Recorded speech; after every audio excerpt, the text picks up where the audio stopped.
So here we are back in the garage with Steed, a roadworthy Jaguar again. It's gone from having literally no value to being valuable.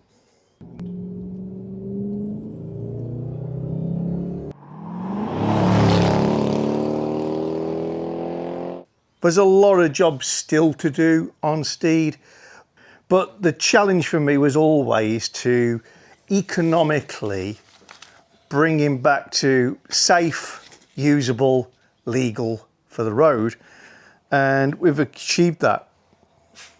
So when I first got the car, it had a big list of MOT failures, chief amongst which was heavily corroded and unsafe rear subframe mounting areas. We addressed that and much more, and then took him in for an MOT, and I take him to a very good, very clinical MOT station.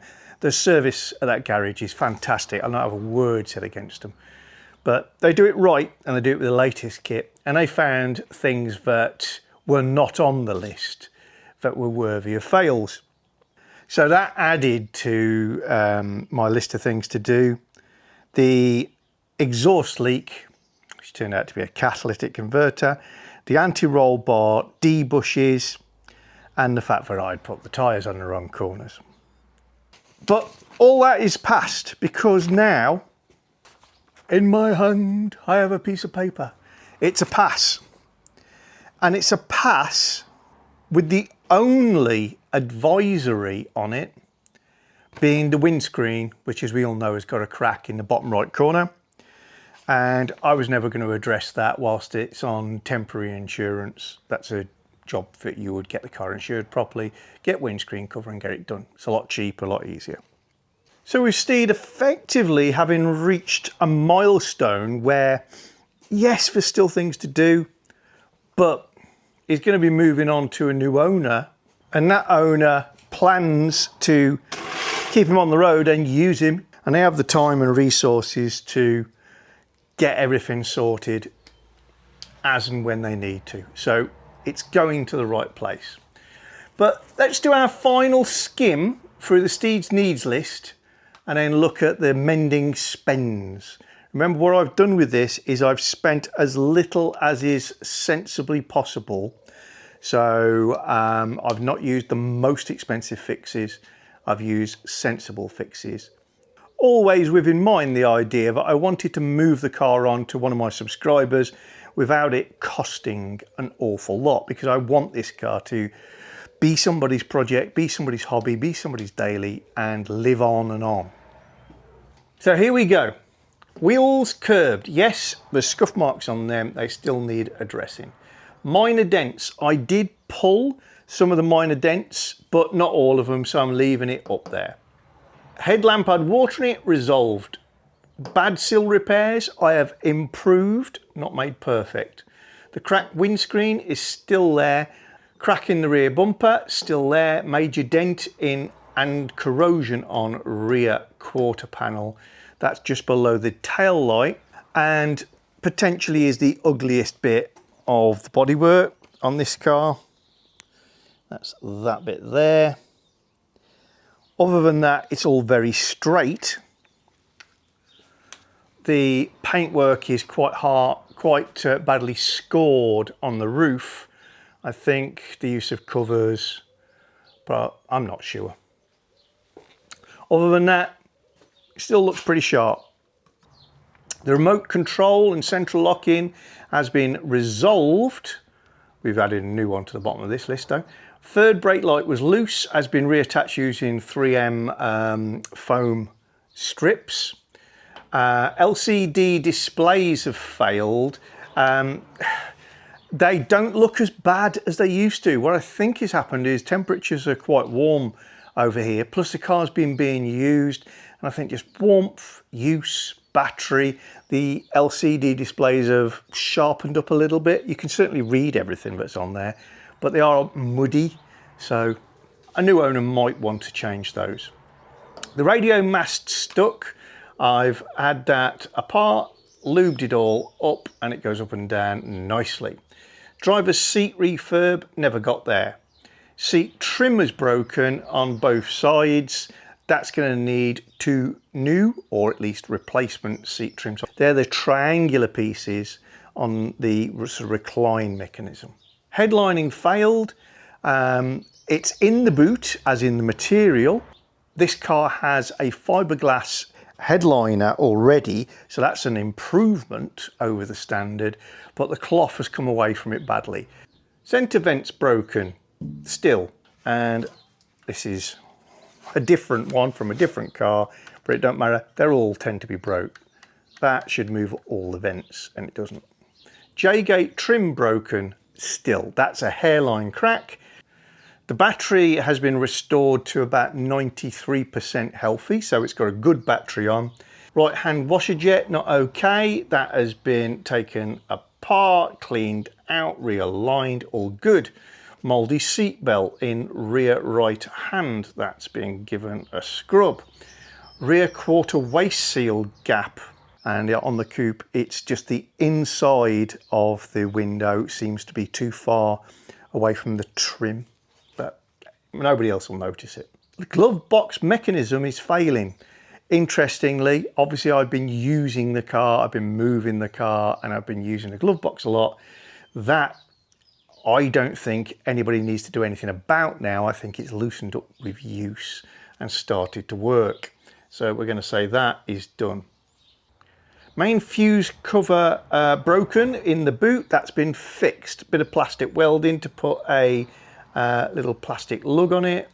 The window switches were not reacting correctly, and the memory on the windows, because on these cars when you touch the door handle, of course the windows are down on Steed, it's so hot, but if I go out to Purdy, when you touch the door handles on these cars, the window drops. When you shut the door, it climbs. That wasn't doing what it should do, and the memory wasn't working either. Turns out that's got connections with the security module, because all those issues went away as soon as I sorted out the security module. Driver's waist seal is jamming. Now, what I've had to do on this car, and this one didn't get filmed, driver's window, when it winds down below this seal. So they go all the way into the doors, unlike on a lot of other cars. And what happened was, when it went down to the door, the next time you bring it up, the glass was getting stuck under the tail of the seal, and it wouldn't come back up, and you could hear the motor straining and everything. So I managed to bodge it to get the window back up, but every time after that it was starting to jam. Here is the waist seal off Steed.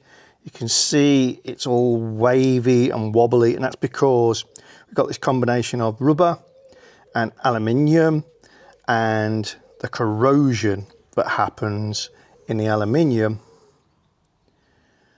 forces the rubber to distort, and all this was catching on the glass. Look at the state of it. It actually didn't look that bad from a metal trim point of view, but it's all blown. And because I couldn't MOT the car with windows that wouldn't wind up, and I couldn't leave it outside with windows that wouldn't wind up, I had to dig deep and buy a good second-hand waist seal, and they are daft expensive, but that's why I've got this in my hand, and that's why this has now got a much nicer seal on there. It's got a few little chips in the paint, but it's straight and it's not corroded inside. The low coolant sensor, I just put a tube into the reservoir, cold obviously, and blew into it, and you get sediment around the sensor, and you get like a scum on the sensor itself, and very often doing that resolves it. And now the coolant sensor is not permanently on. Bonnet struts were broken, they got replaced. Plenum drains were off, they're now back on. Bonnet line is drooping. I managed to just tighten it up a little bit on its existing screws, needed nothing more than that. Headlight access lid is off. If you remember, I ended up modifying the lid so it bolts down on that one now. We have still got this. Coolant leaks. Possible water pump thermostat tower. I really don't think it's got anything to do with the water pump now. Thermostat tower, valley pipes, link pipes, all the stuff in the V of the engine. It is leaking water, but it never drips on the floor because it evaporates because hot engine. It's not a massive leak, so that is still to resolve. Damper bushes, bump stops, lower ball joints. Possible cat repair turned into had to replace the cat. So we got a brand new cat on. To rear damper bushes, rear drop links, they have now been replaced with brand new both sides. Subframe mount welding was obviously the big issue. That's been done. Vertical rear chassis leg repair done. Re-underseal, repaint, lock nut cover tool, I had to buy one of those. Indicator bulbs have gone white, 2 new ones of those. Lower wishbone bush has been replaced. Hunting central locking at open. So that is still happening. Originally the car had no central locking. The alarm system was going haywire and everything to do with the security module, and the key fob was inoperative. Now everything works except when you press the open button,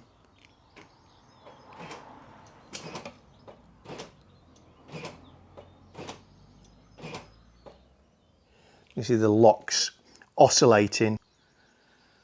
So what is happening there is one of the micro switches in one of the door locks, don't know which one, is dicky.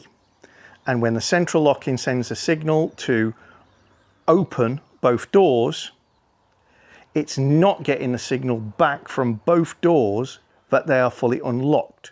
So it tries again. And it tries again until it sees the correct signal, or until it's done 6 loops. There's no consequence. The car unlocks. The car locks on the key every time and arms the alarm. It's just the unlock system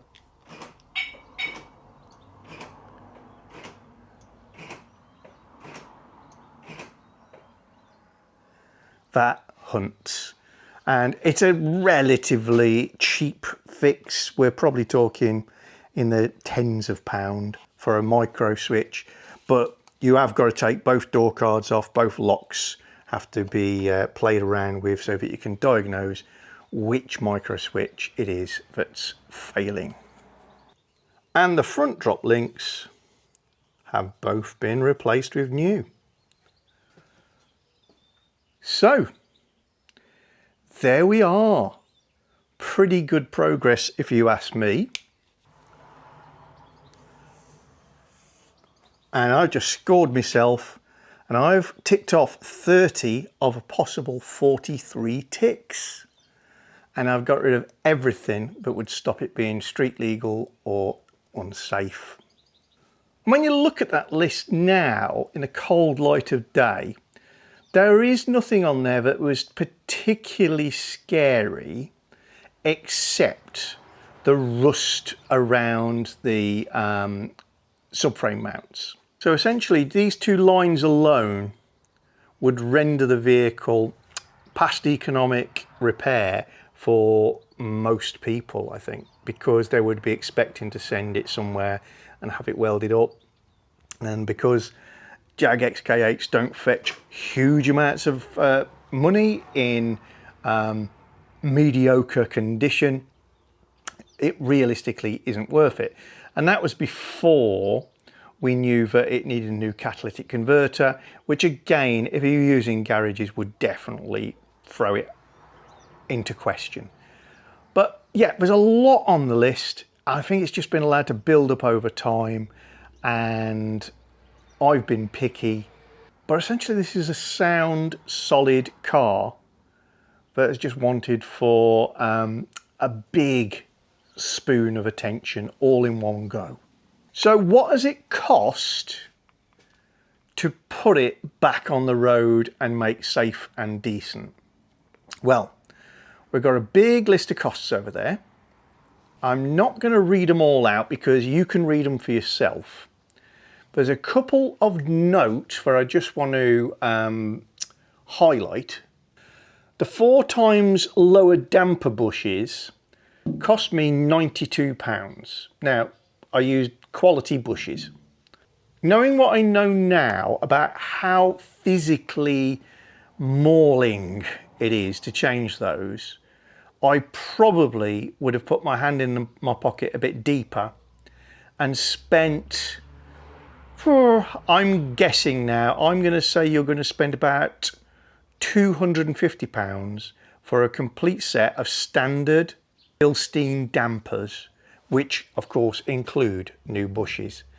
And you would change them quicker and easier than changing those lower damper bushes. I know it doesn't seem likely, and yes, I edit my videos, so I've probably deceived you into thinking it's more doable than it is. It's just really hard work. Changing the dampers does require you to play around with spring compressors, which is a dangerous sport in itself. But I think I'd rather do that if I was told I've got to do bushes or dampers. £100 plays £250. I think I'd chicken out and go £250. Plus you get new dampers. The used remote fob and batteries came to £80, but you should look at that in the round and say that was all part of the security module fixes. And if you'd had to buy a new security module, you're probably looking around £200 to get a good known warranted used one plus. So £80 is a very cheap way of doing it, and it does involve you opening up that security module and doing some soldering yourself. So maybe I've made that a little cheaper than most people would be prepared to risk having a go at. The catalytic converter came in a lot cheaper than I anticipated. There was no way I was going to spend £300 or £400 on a used Jaguar one. So I thought I was going to have to spend more than that to get an aftermarket brand new one. But turns out you can get very usable aftermarket ones for £175. So if you want to know where I got that from, look back on the video where I'm installing it. And I'm not saying they're perfect. It is a different design to the standard one, but it fits, it works, and it's easier to install than the standard one. Waste seal used, that strip, £180. On its own, one of the most expensive things I've had to buy. They are one of the rarer parts, and it's just the way the cookie crumbles.